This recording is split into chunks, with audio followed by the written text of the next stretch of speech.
Os filhos dos intelectuais no Brasil, na virada do século XIX, já desde 1700, 1600, eles não estudavam aqui, iam estudar na Europa. Quem tinha dinheiro ia estudar na Europa, certo? O século XIX foi o século das luzes na Europa. A França, polo do conhecimento. Então, os filhos dos intelectuais, os filhos dos latifundiários, dos ricos aqui no Brasil, estudando na Europa, vieram para cá, para o Brasil, e acharam interessante uma proposta religiosa que tinha as 3 maiores vertentes do conhecimento: ciência, filosofia e religião. Olha, ela aborda essas 3 questões. Que maravilha!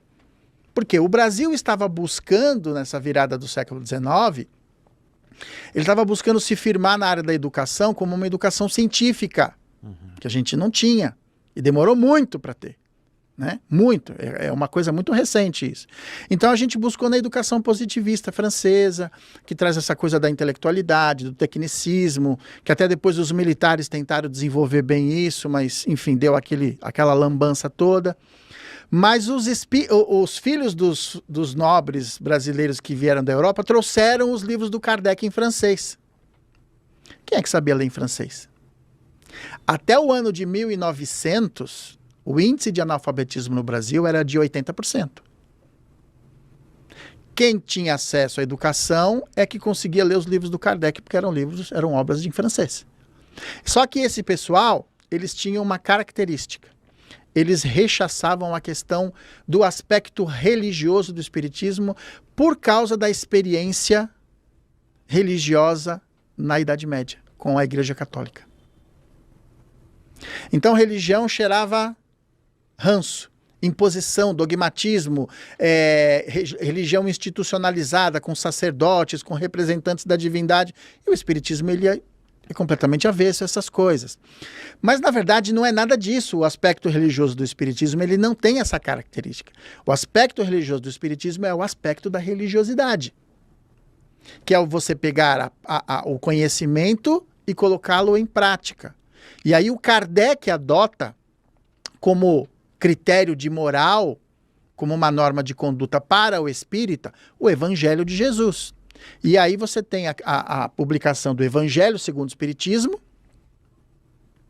que também uma parte do movimento espírita acabou criticando o Kardec, falando que ele fez isso para agradar os católicos, e isso, para mim, é uma estupidez, porque o Kardec mostra com isso o quanto ele era capaz de interpretar as necessidades humanas. Nós estamos falando da maior religião que tinha, uma das revelações mais importantes, que estava vinculada às ideias do Cristo.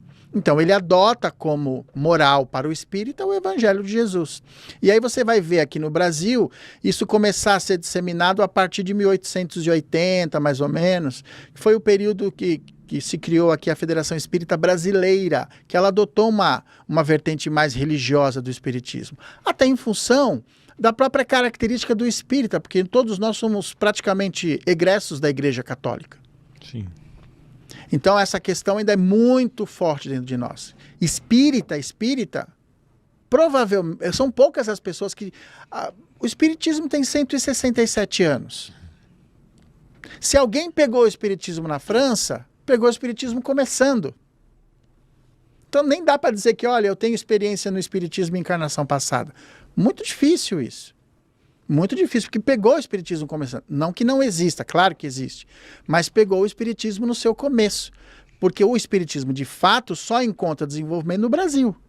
Você não encontra isso em lugar nenhum do mundo mais. Ele se desenvolveu aqui. Mas é muito interessante isso, né? Que o movimento que surgiu na França, não tem tanta o maior importância. nome, né, o maior representante disso, que criou, que fundou toda a escola, né, que é Kardec, ter se desenvolvido e proliferado tanto aqui no Brasil e não tanto na sua, né, no seu país de origem, né? Veja bem, para mim isso também está relacionado à questão capela. Porque quem foram os povos que acabaram ficando nessa região? Os materialistas. Então o espiritismo dificilmente, tanto religião na Europa é um problema, até hoje.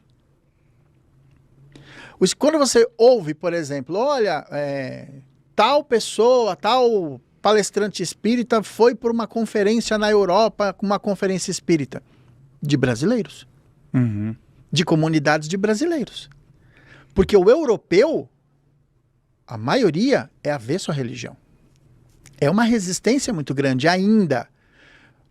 Conseguimos quebrar algumas barreiras? Sim, mas é muito pouco. Você vai encontrar em países latinos, América, principalmente, essa questão muito forte. Nem na Índia hoje você já encontra aquela espiritualização que a Índia teve no passado. A Índia hoje, você vê uma disparidade entre a miséria e a opulência ali muito grande, né? Mas essa questão, a Índia, ela optou muito por essa questão essa religiosidade de mercado, né? Você vai na Índia para conhecer religião, você faz uma peregrinação religiosa de viagem, de turismo. Se você quiser conhecer de fato a Índia iniciática, você tem que mergulhar profundamente dentro da Índia e ir em pontos específicos, senão você não encontra. No Brasil esse fenômeno ocorreu com a Igreja Católica. Há uma religiosidade de mercado, Igreja Católica, Igreja Protestante, que atende muito mais a necessidades materiais do que espirituais. Claro, as necessidades materiais são importantes, mas o papel da religião não é esse. O papel da religião é outro.